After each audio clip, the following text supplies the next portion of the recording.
Hello everyone, मैं शुभम एक बार फिर से आपका स्वागत करता हूं। जैसा कि पिछले लेक्चर में मैंने ये डिस्कस किया था कि बहुत जल्द ही मैं आपको यूपी के जीके से संबंधित क्लासेस लेके आने वाला हूं। तो आज हम यूपी के जीके का इंट्रोडक्शन पढ़ेंगे। साथ में आपको ये बता दूं, जो बच्चे इस एग्जाम की तैयारी कर रहे हैं, मतलब लेखपाल, BDO, BPO, super TET, UPSI, UP constable या यूपी ट्रिपल एससी से संबंधित जितने भी एग्जाम ये कराती है, ये मेरे लेक्चर के देखने के बाद जो यहाँ पे आपको अवेलेबल होगी, आपको कहीं और से पढ़ने की आवश्यकता नहीं पड़ेगी। ये पूरा लेक्चर देखने के बाद आपका ये सारे एग्जाम क्वालिफाई हो जाएंगे, क्योंकि मैं आपको बहुत ही इजी वे में समझाऊंगा और चीजों को स्टार्टिंग से बेसिक से समझते हुए आगे बढ़ेंगे और एंड तक कराऊंगा। ठीक है, तो उसी क्रम में आओ चलते हैं, अपना पहला लेक्चर कंप्लीट करते हैं। इंट्रोडक्शन, यूपी का इंट्रोडक्शन। ठीक है, ये है उत्तर प्रदेश की ऐतिहासिक विकास। मतलब अगर मैं बात करूं उत्तर प्रदेश के बारे में, देखो उत्तर प्रदेश का नाम स्टार्टिंग में उत्तर प्रदेश नहीं था, समय समय पे इसके नाम चेंज हुए हैं। बात 1836 की, मतलब 1836, 1836 में इसका नाम था उत्तर पश्चिमी प्रांत। उसके बाद फिर आता है 1877। 1877 में इसका दोबारा नाम चेंज किया गया और इसका नाम पड़ा उत्तर पश्चिमी प्रांत व आगरा और अवध का प्रांत। ठीक है, उसके बाद बात करते हैं 1902 में। 1902 में इसका फिर से नाम चेंज हुआ और इसका नाम हुआ आगरा व अवध का संयुक्त प्रांत। उसके बाद फिर से नाम इसका चेंज होता है 1937 में। 1937 में इसका नाम पड़ता है संयुक्त प्रांत।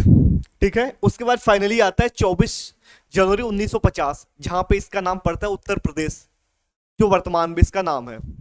ठीक है, एक बार फिर से देखो, इसका नाम 4 बार चेंज हुए हैं।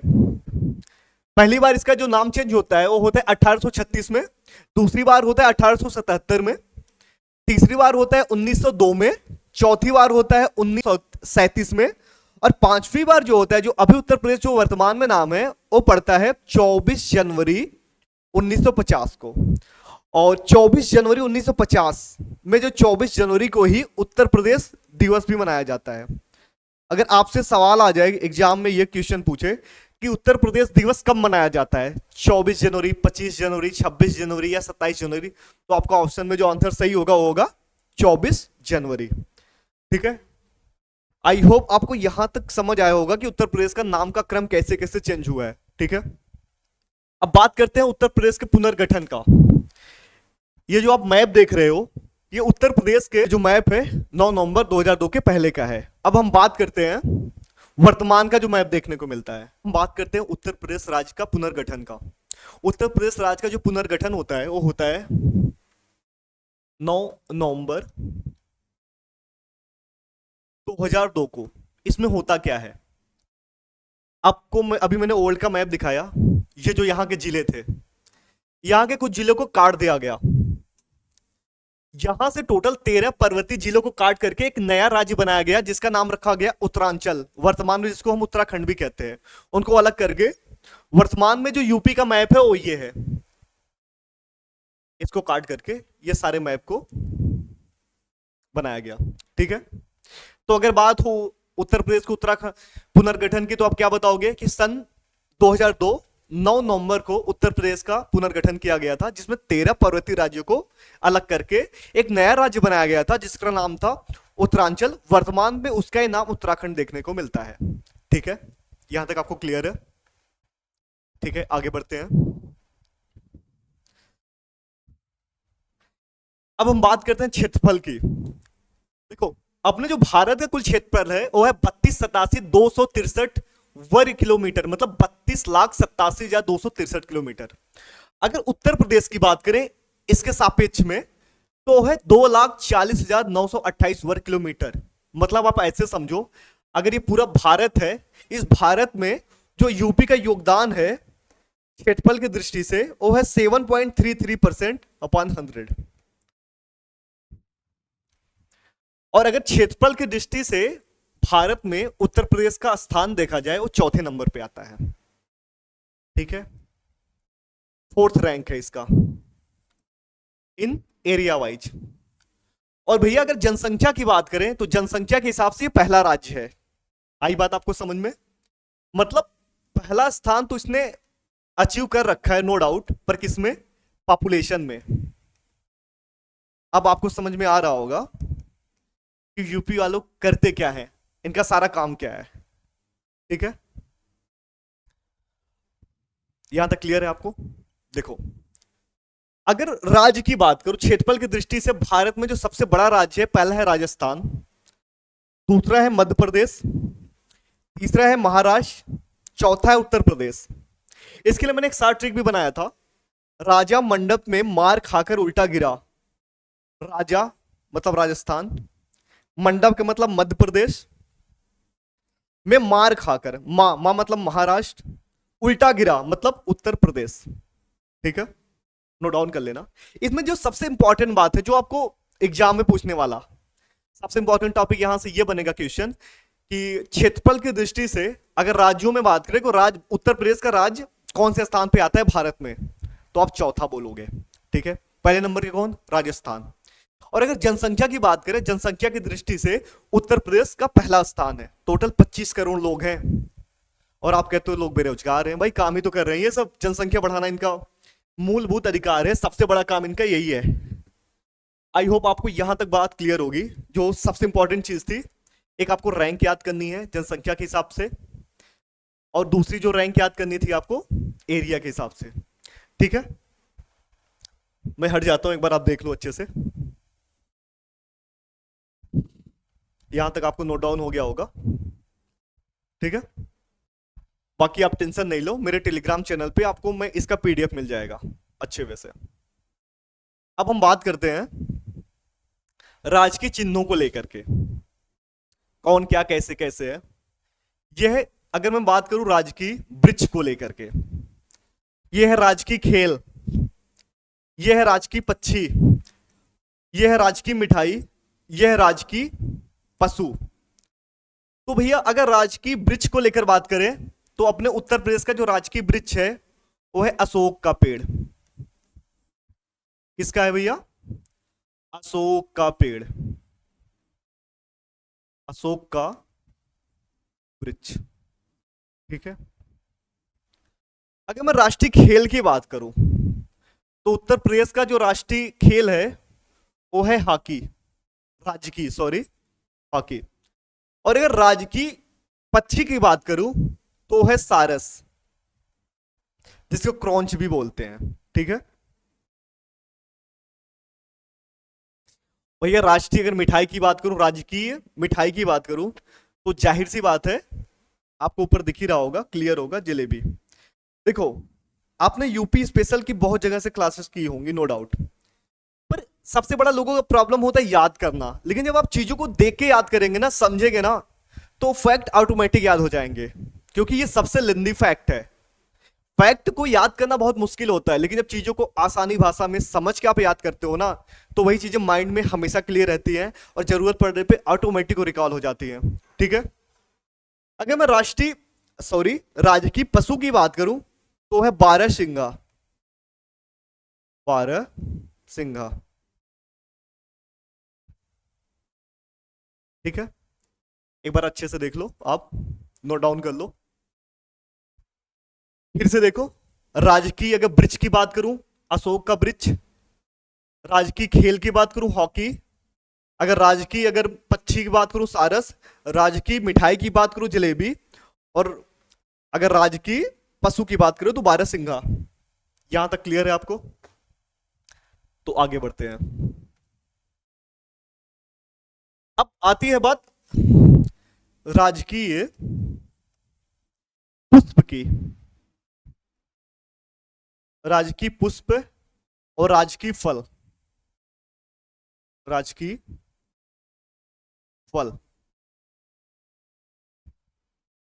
देखो, राजकीय पुष्प की बात करूं तो इसको पलास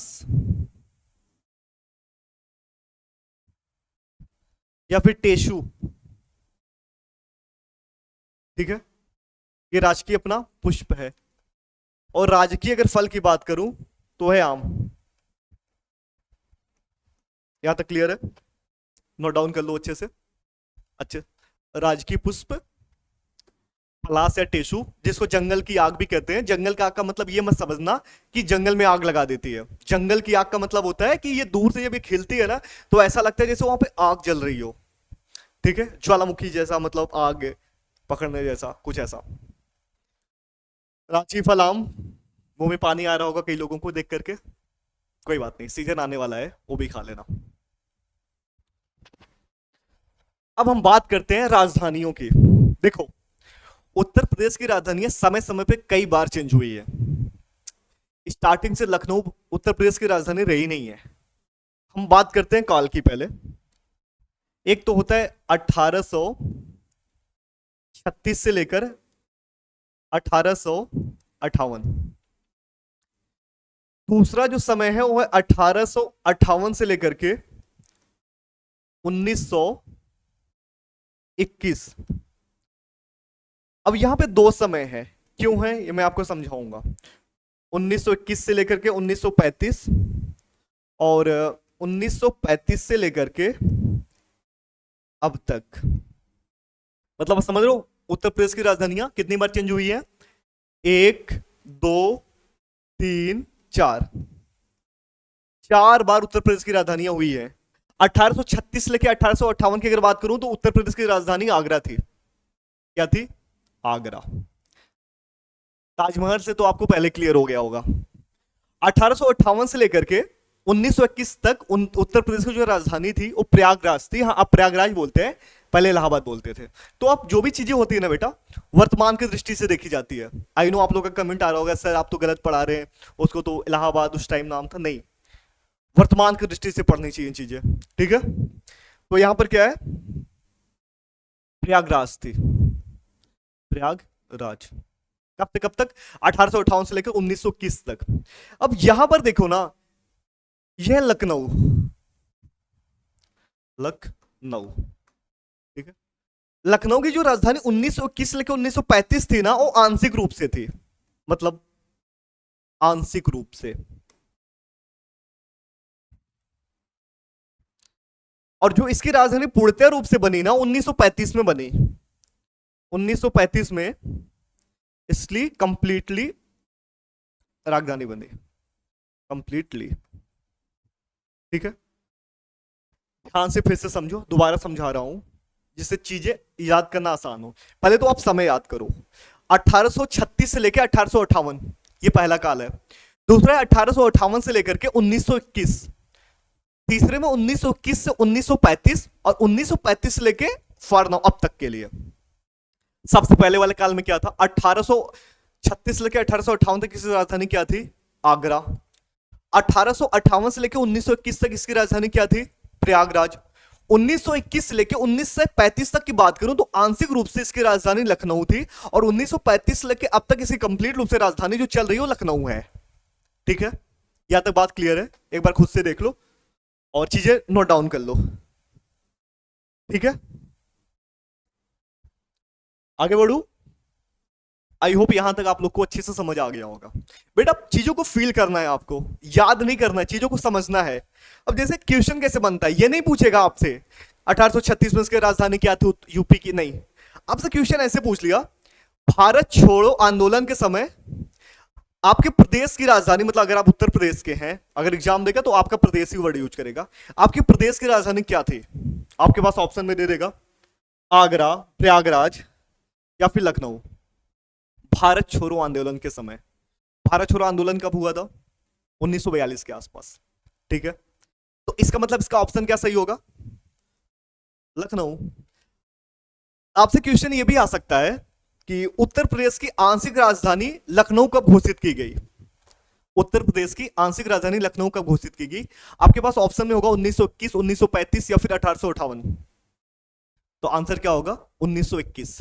यहां तक बात क्लियर है? अच्छा एक चीज और मुझे बताओ, चलो कमेंट में बताना। आपके लिए क्वेश्चन ये है ना कि भारत छोड़ो आंदोलन के समय उत्तर प्रदेश, मतलब आपके राज्य का नाम क्या था? भारत छोड़ो आंदोलन के समय आपके राज्य का नाम क्या था? ऑप्शन को, ठीक है, ये जरूर बताना। देखो आपका दिमाग कहां तक चलता है, किस तरीके से सोच पाते हो। अब बात करते हैं राजकीय चिन्ह की। राजकीय चिन्ह आपको बहुत अच्छे से समझने की जरूरत है। ठीक है, राजकीय चिन्ह। सबसे पहले आप ये जानो, उत्तर प्रदेश गवर्नमेंट के द्वारा 1938 में इसको अपनाया गया। 1938 में इसमें क्या क्या है? सबसे पहले एक तीर धनुष, एक तीर और धनुष है। दूसरा क्या है? दो फिश, मतलब दो मछलियां, दो मछलियां, ठीक है। और आपको क्या दिखता है? दो लाइन। ये लाइन किसका प्रतीक है बेटा? ये है गंगा प्लस यमुना के संगम का प्रतीक है। यमुना के संगम का प्रतीक है, प्रतीक है, ठीक है। अब मैं आपको बताता हूं कि एक तीर और धनुष किस चीज का प्रतीक है। यह है राम राज का। किसका प्रतीक है? राम राज्य का, ठीक है, राम राज्य का। और अगर बात किया जाए तो मछलियां किसकी प्रतीक है? कि भैया कभी अवध में मुस्लिम शासन रहा है, मुस्लिम शासन का प्रतीक, ठीक है। अच्छे से देख लो, उत्तर प्रदेश का जो अपना राजकीय जो चिन्ह है, यह यूपी गवर्नमेंट के द्वारा 1938 में अपनाया गया, जिसमें एक धनुष एक तीर है, जिसका मतलब है कि उत्तर प्रदेश में रामराज की स्थापना थी। दूसरा बात है दो मछलियां। दो मछलियां किस चीज के प्रतीक है? कि अवध के क्षेत्र में यूपी के कभी मुस्लिम का शासन रहा है, मुस्लिमों का शासन रहा है। और इसमें जो दो ये लाइनें आपको दिखती हैं, ये जो लाइनें हैं, ये गंगा व यमुना के संगम का प्रतीक है। सबसे इंपॉर्टेंट क्वेश्चन इसमें क्या बनता है कि ये दोनों मछलियां कहां से ली गई हैं? जो आपको दोनों मछलियां दिख रहा है, ये आकृतियां कहां से ली गई हैं? तो इसका आंसर होगा रूमी दरवाजे से। रूमी दरवाजा, नोट डाउन कर लो। इसमें इंपॉर्टेंट मैंने आपको बता दिया। सबसे इंपॉर्टेंट क्या है कि राजकीय चिन्ह कब अपनाया गया? 1938 में। एक तीर धनुष का मतलब क्या है? रामराज्य। दोनों मछलियां कहां से ली गई है? रूमी दरवाजे से। और ये दोनों लाइन का मतलब क्या है? गंगा यमुना का संगम का, ठीक है। यहां तक आपको क्लियर है? मैं हट जाता हूं, एक बार अच्छे से देख लो। आपको कुछ भी डाउट हो कमेंट में कर सकते हो, आपके हर चीज का आंसर मिलेगा वहां पे, ठीक है। बाकी मेरा टेलीग्राम ग्रुप चैनल भी है, जिसमें बहुत सारे बच्चे जुड़े हुए हैं। चाहो तो आप भी मेरे यूट्यूब चैनल पे जाके देखना, वहां पे आपको लिंक मिल जाएगी, ठीक है। अब बात करते हैं यूपी के बाउंड्री की। अगर यूपी के बाउंड्री की बात करूं, हम पहले देखते हैं कि उत्तर प्रदेश के आसपास कितने राज्य हैं, कितने इंटरनेशनल बाउंड्री लगती हैं, कितने यूटीज हैं। उसके बाद हम चीजें देखेंगे एक एक अलग अलग राज्यों की, कि कौन कौन से जिले के साथ मिलता है, ठीक है। हम सबसे पहले देखते हैं कितने राज्यों से उत्तर प्रदेश की बाउंड्री लगती है। सबसे पहला देखना हिमाचल प्रदेश, दूसरा है हरियाणा, तीसरा क्या है? दिल्ली, चौथा राजस्थान, पांचवा मध्य प्रदेश, 6 नंबर का झारखंड, 7 नंबर पे बिहार, 8 नंबर पे उत्तराखंड। तो अगर यूपी की बाउंड्री की बात करूं, फिर से देखना कुछ छूट तो नहीं रहा है। पहला है हिमाचल प्रदेश, दूसरा है हरियाणा, तीसरा है दिल्ली, चौथा है राजस्थान, पांचवा है मध्य प्रदेश, यहां ये है छत्तीसगढ़, 7वें नंबर पे झारखंड, फिर बिहार, उसके बाद है उत्तराखंड, और एक इंटरनेशनल बाउंड्री है नेपाल। अब यहां पे बात आती है आपको समझने वाली, अगर यूपी में कितने राज्यों के साथ अपनी बाउंड्री शेयर करते, राज्य की बात हो, तो 8 है, प्लस 1 क्या है? यूटी के साथ। मैं आपको भी सब मैप पे दर्शाता हूं, देखो हिमाचल प्रदेश, हरियाणा, राजस्थान, मध्य प्रदेश, छत्तीसगढ़, झारखंड, बिहार, उत्तराखंड। कितने हुए टोटल? 8। ये 8 तो राज्य हैं जो उत्तर प्रदेश के साथ अपनी बाउंड्री शेयर करते हैं, और एक है केंद्र शासित प्रदेश। वो कौन सा है बेटा? वो है दिल्ली। ठीक है, यहां तक क्लियर है आपको? और अगर मैं इंटरनेशनल की बॉडी की बात करूं, अंतर्राज्यीय, यह है नेपाल। नेपाल के साथ उत्तर प्रदेश के टोटल 7 जिले लगते हैं। 7 जिले, ये मैं आगे आपको बताऊंगा कितने किलोमीटर की लगती है। 579 किलोमीटर की। और अगर टोटल नेपाल की बात करूं भारत के संदर्भ में कितनी लगती है? 1751 किलोमीटर। ठीक है, ये डेटा मैं आपको आगे लिखवा दूंगा, ये लिखने की जरूरत नहीं है, बस आप समझो। इसमें सबसे मेन चीज मैंने क्या बोला? उत्तर प्रदेश की कितने राज्यों के साथ बाउंड्री लगती है? 8 राज्यों के साथ। कितने? यूटी के साथ 1। और इंटरनेशनल बॉडी किसके साथ है? अंतरराष्ट्रीय जो सीमा, किस 1 के साथ। अगर एग्जाम में क्वेश्चन आता है ना, और क्वेश्चन ये पूछता है कि उत्तर प्रदेश की कितने राज्यों और केंद्र शासित प्रदेश के साथ बाउंड्री लगती है, ऑप्शन में होगा 7, 8, 9, 10, तो आप क्या क्लिक करोगे?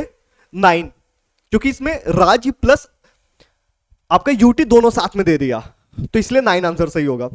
अब हम देखते हैं एक एक अलग अलग राज्यों के साथ उत्तर प्रदेश के कौन कौन से जिले लगते हैं। हम स्टार्ट करते हैं ऊपर से, ऊपर का मतलब उत्तराखंड से। ठीक है, एक बार इसको इरोज कर दूं।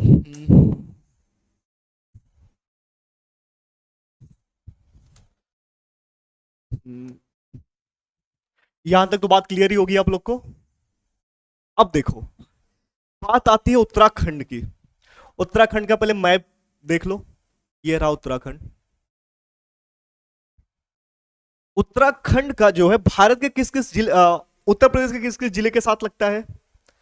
सहारनपुर, मुजफ्फरनगर, बिजनौर, मुरादाबाद, रामपुर, बरेली और पीलीभीत। कितने हो गए टोटल? 1, 2, 3, 4, 5, 6, 7। अब यहां लिखने वाली बात है। देखो, बात आती है उत्तराखंड की। उत्तराखंड की, ठीक है। यूपी के कितने जिले के साथ लगती है बाउंड्री? 7। 7 जिले के साथ। कौन कौन से? सहारनपुर, मुजफ्फरनगर, बिजनौर, मुरादाबाद, रामपुर, बरेली और पीलीभीत। क्लियर है यहां तक? अच्छे से मैप को देख लो। ठीक है, देखो मुझे कुछ याद नहीं है, आपके सामने है सारी चीजें। प्रैक्टिकली चीज से सोचो, ध्यान दो। ठीक है, अब हम बात करते हैं, इसको तो बाद में देखेंगे क्योंकि इंटरनेशनल बाउंड्री है। अब हम बात करते हैं बिहार की। ठीक है, बिहार का कौन कौन सा जिला? ध्यान से देखो।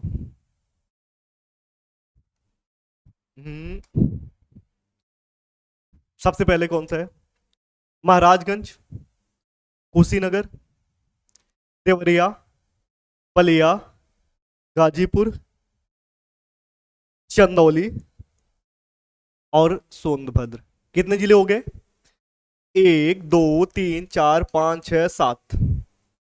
तो अगर यहां पे बात करें हम बिहार से रिलेटेड, बिहार के कितने जिले? 7 जिले। किसके साथ शेयर करते हैं बाउंड्री अपनी? यूपी के साथ। क्या क्या? यूपी के कौन कौन से जिले हैं? पहला है महाराजगंज, दूसरा है कुशीनगर, तीसरा है देवरिया, चौथा है बलिया, फिर गाजीपुर, चंदौली और सोनभद्र। यहां तक बात क्लियर है? अच्छे से देख लो, सारी चीजें मैप में है। एक एक चीजें में ध्यान से रटना नहीं है, समझना है। जब समझोगे ऑटोमेटिक मैप याद हो जाएगी। ठीक है, अब बात करते हैं हम झारखंड की। ठीक है, झारखंड का मैप, यह है झारखंड। झारखंड केवल और केवल एक के साथ बाउंड्री बनाता है, वो भी सोनभद्र के साथ। ये बहुत ही ज्यादा याद करने वाली चीज है, मतलब बहुत इंपॉर्टेंट है कि यूपी का एकमात्र ऐसा जिला जो केवल झारखंड के साथ अपनी बाउंड्री शेयर करता है। ठीक है, और सोनभद्र के बारे में सबसे बड़ी बात क्या है? सोनभद्र एकलौता ऐसा जिला है यूपी का जिसकी बाउंड्री 4 अलग अलग राज्यों के साथ शेयर होती है, जिसमें बिहार, झारखंड, छत्तीसगढ़, वो मध्य प्रदेश है। क्या कहा मैंने? सोनभद्र यूपी का एकमात्र ऐसा जिला है जिसकी 4 राज्यों के साथ बाउंड्री शेयर होती है। किसके किसके साथ? बिहार, झारखंड, छत्तीसगढ़ व मध्य प्रदेश। किसके बारे में है ये? सोनभद्र। सोनभद्र,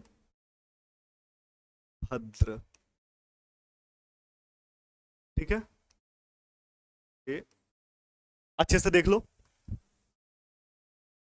बिहार, झारखंड, छत्तीसगढ़ और मध्य प्रदेश, एकमात्र ऐसा जिला यूपी का।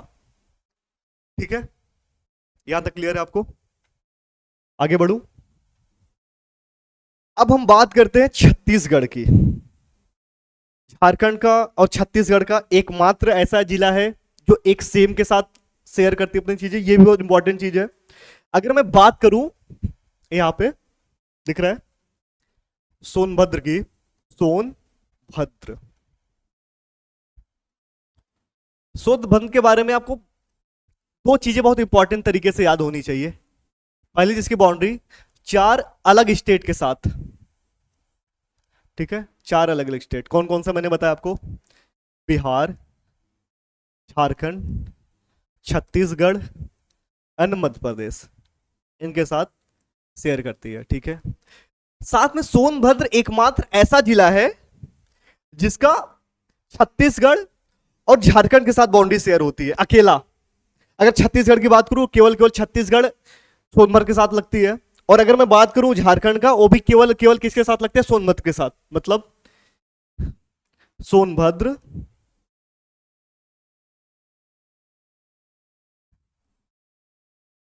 किसके किसके साथ लगता है? एकमात्र बाउंड्री किसकी किसकी है? एक तो हो गया छत्तीसगढ़ की और दूसरा हो गया झारखंड की। ये चीजें नोट डाउन करने वाली चीज है, अच्छे से नोट डाउन कर लो। ठीक है, छत्तीसगढ़ की बात आपकी क्लियर है। अब हम चलते हैं मध्य प्रदेश के साइड। मध्य प्रदेश की बाउंड्री को लेकर देखते हैं। ठीक है, मध्य प्रदेश के बारे पहले एक बार मैं इसको इरोज कर देता हूं, जिससे आपको चीजें मेसी ना हो, ज्यादा आपके लिए आसान हो। बहुत ध्यान से समझना। पहले तो मध्य प्रदेश की हम पूरी बाउंड्री देखते हैं। ये देखो,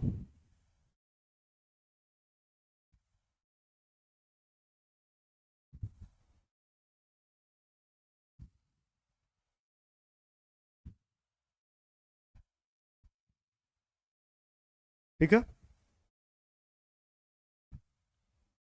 ये रहा मध्य प्रदेश। मध्य प्रदेश किससे किससे अटैच होता है? आगरा, सॉरी, आगरा, इटावा, जालौन, झांसी, ललितपुर, महोबा, बांदा, चित्रकूट, प्रयागराज, मिर्जापुर व सोनभद्र। कितने जिले टोटल हो गए? 1 2 3 4 5 6 7 8 9 10 11। ध्यान से देखो, समझ आई बात? मतलब एमपी की, एमपी कितने राज्यों के जिलों के साथ? 11 जिलों के साथ यूपी के साथ बाउंड्री शेयर करता है। 11 जिले। 11 जिले कौन कौन से हैं? आगरा, इटावा, जालौन, झांसी, ललितपुर, महोबा, बांदा, चित्रकूट, प्रयागराज, मिर्जापुर, सोनभद्र। यहां पे एक चीज आपको बहुत समझने वाली है, बहुत ही क्लियर बात यह है कि जो ललितपुर है ना, वो मध्य प्रदेश से 3 तरफ से घिरा हुआ है, और यहां पे एक सोनभद्र है। सोनभद्र और ललितपुर में बस इतना अंतर है कि ललितपुर के आसपास केवल और केवल एमपी बसा हुआ है, लेकिन सोनभद्र के आसपास बिहार, झारखंड और छत्तीसगढ़ और आपका मध्य प्रदेश बसा हुआ है। ये चीजें क्लियर हो गई?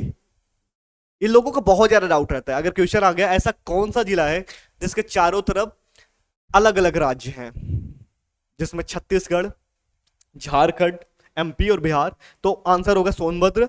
और बात आती है ऐसा कौन सा उत्तर प्रदेश का जिला है जिनके 3 तरफ से मध्य प्रदेश लगा हुआ है, तो आपका आंसर होगा क्या? ललितपुर। यहां तक क्लियर है आपका? अब आगे चलते हैं, यहां से इरेज करते हैं पहले चीजों को, और आई थिंक आपको यहां तक चीजें क्लियर होगी। मध्य प्रदेश के बारे में आपने क्या जाना? मध्य प्रदेश के बारे में आपने ये जाना कि उत्तर प्रदेश के 11 जिलों के साथ ये लगाती है अपनी बाउंड्री, ललितपुर के को 3 तरफ से घेरती है। वही सोनभद्र के बारे में आप पढ़ा कि उसके चारों तरफ 4 अलग अलग राज्य हैं, ठीक है। अब हम बात करते हैं हरियाणा की। अरे 11, हरियाणा को ध्यान से देखना। हरियाणा किसके साथ शेयर करती है? सहारनपुर, शामली, बागपत, इसके बाद आ गया आपका ये गौतम बुद्ध नगर, और उसके बाद क्या आता है? मथुरा, और एक आता है अलीगढ़। देखो आपके सामने चीजें हैं, ध्यान से देखो। हरियाणा की जो बाउंड्री शेयर होती है वो होती है सहारनपुर, शामली, बागपत, इसके बाद होता है जीबी नगर जिसको गौतम बुद्ध नगर कहते हैं, इसके बाद अलीगढ़, फिर मथुरा। टोटल कितने हो गए? 1 2 3 4 5 6। क्लियर है यहां तक आपको? ध्यान से देख लो, आपके सामने ही है।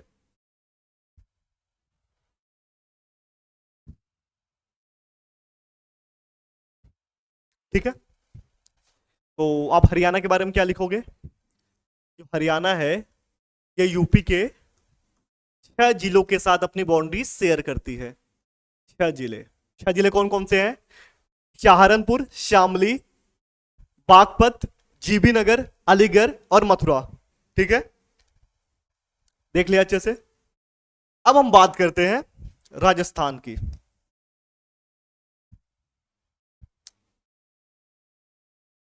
अब हम आगे चलते हैं, आगे हम देखते हैं राजस्थान के बारे में। ये रहा राजस्थान, ये सीधे आपको दिख रहा होगा, एक तो है मथुरा, दूसरा है आगरा। तो हम क्या लिखेंगे? जो राजस्थान है यूपी के कितने जिलों के साथ? 2 जिलों के साथ अपनी बाउंड्री शेयर करती है। ठीक है, यहां तक आपको क्लियर है? आगे चलो, ध्यान से देखो, अच्छे से पढ़ो, ठीक है, कोई जल्दीबाजी नहीं है, आराम से चीजों को समझो। मैंने क्या बोला कि राजस्थान मथुरा और आगरा के साथ अपनी बाउंड्री शेयर करता है। ठीक है, अब हम चलते हैं हिमाचल प्रदेश की तरफ। ये रहा हिमाचल प्रदेश। हिमाचल प्रदेश केवल और केवल सहारनपुर के साथ, यूपी के सहारनपुर के साथ अपनी बाउंड्री शेयर करता है। मतलब हिमाचल प्रदेश एक ऐसा राज्य है जिसका यूपी के साथ सबसे कम बाउंड्री लगती है, यूपी के साथ सबसे कम, वो भी एकमात्र जिले सहारनपुर के साथ। ठीक है, ये रहा राज्य की बात। अब आते हम दिल्ली। दिल्ली क्या है? यूटी। अगर हम यूटी की बात करें, दिल्ली की, ये रहा दिल्ली। दिल्ली का जो बाउंड्री है ना, केवल केवल 2 जिले के साथ लगती है, एक तो गाजियाबाद, दूसरा है गौतम बुद्ध नगर। ठीक है, क्या बोला मैंने? जो दिल्ली की जो बाउंड्री है वो केवल 2 जिले के साथ लगती है, एक तो है गाजियाबाद, ठीक है, इसको यूपी 14 आरटीओ नंबर है P14, ये रहा भैया गाजियाबाद, और दूसरा है जीबी नगर, मतलब गौतम बुद्ध नगर। 2 राज्यों के साथ ये बाउंड्री शेयर करती है। ठीक है, ये रहा यूटी के बाद। यहां तक आपको क्लियर है अच्छे से? मैंने अब तक क्या बता दिया आपको? 8 राज्यों के साथ कौन कौन से जिले शेयर होते हैं, और एक बता दिया यूटी के साथ। अब हम बात करते हैं इंटरनेशनल बाउंड्री, मतलब अंतरराष्ट्रीय, ये रहा सीमा के साथ नेपाल। नेपाल का जो यूपी के साथ लगता है ना बाउंड्री, वो टोटल लगता है यूपी के साथ 579 किलोमीटर। कितना किलोमीटर लगता है? 579। मैं अलग से आपको लिख देता हूं जिससे आपके लिए आसानी हो। बात किसकी हो रही है? नेपाल की। ये रहा नेपाल। नेपाल की कितनी बाउंड्री भारत के साथ लगती है टोटल? वो होती है 1751 किलोमीटर। ये है टोटल बाउंड्री जो भारत के साथ लगती है। और यूपी के साथ कितनी लगती है? अगर यूपी की बात करूं तो लगती है 579, ठीक है। और यूपी के नेपाल का यूपी के कितने जिलों के साथ होता है अंतरराष्ट्रीय सीमा जो टच होती है, वो 7 जिले हैं। वो 7 जिले कौन कौन से हैं, ध्यान से देखना। पीलीभीत हो गया, लखीमपुर खीरी हो गई, बहराइच हो गया, श्रावस्ती हो गया, बलरामपुर हो गया, सिद्धार्थनगर हो गया, महाराजगंज हो गया। 1 2 3 4 5 6 7, यहां तक आपको अच्छे से क्लियर है। आज मैंने आपको क्या क्या पढ़ा दिया, ध्यान से समझो। एक तो मैंने बताया यूपी का नाम कैसे क्या पढ़ा, संयुक्त प्रांत से लेकर के उत्तर पश्चिमी प्रांत का सफर लेकर के मैंने आपको उत्तर प्रदेश तक का बताया कि यूपी दिवस कब मनाया जाता है, क्या चीजें रही है। उसके बाद हम राजधानी पे आए। राजधानी के बाद हम कहां पे आए, राजकीय चिन्ह, राजकीय वृक्ष, राजकीय फल, ये सारी चीजें हमने देखा, ठीक है। उसके बाद हम यूपी की बाउंड्रीज देखी कि कौन कौन से राज्यों के साथ लगती है। साथ में हमने ये देखा कौन से राज्य उत्तर प्रदेश के कौन कौन के जिले के साथ अपनी बाउंड्री शेयर करते हैं। आई होप आपको यहां तक क्लास पसंद आया होगा। जो हमारे कल का क्लास होगा वो सेम ऐसे ही चलेगी, इसके आगे के साथ चलेगा। जब ये इंट्रोडक्शन कंप्लीट होगा, इंट्रोडक्शन कंप्लीट होने के बाद मैं आपको इससे रिलेटेड जितने भी आज तक एग्जाम में क्वेश्चन आ रखे हैं पीवाईक्यू के रूप में, चाहे आपको पेट की बात करूं, चाहे यूपी ट्रिपल एससी की बात करूं, चाहे बीडीओ की बात करूं, चाहे यूपीएसआई की बात करूं, सारा मैं लेके आऊंगा और आपको कराऊंगा। साथ में जब पीवाईक्यू कंप्लीट हो जाएगा तो मैं आपको इसके रिलेटेड प्रैक्टिस सेट भी कराऊंगा, जिससे जितने भी क्वेश्चन बन सकते हैं संभावित क्वेश्चन मैं सारा करा दूं। कल को आपका एक भी क्वेश्चन क्लास से बाहर का ना हो, आप सब कुछ पढ़ रखे हो, ठीक है। आई होप आपको यहां तक पसंद आया होगा। अगर पसंद आया है तो वीडियो को लाइक करो, सब्सक्राइब करो और अपने दोस्तों के साथ शेयर करो। Thank you.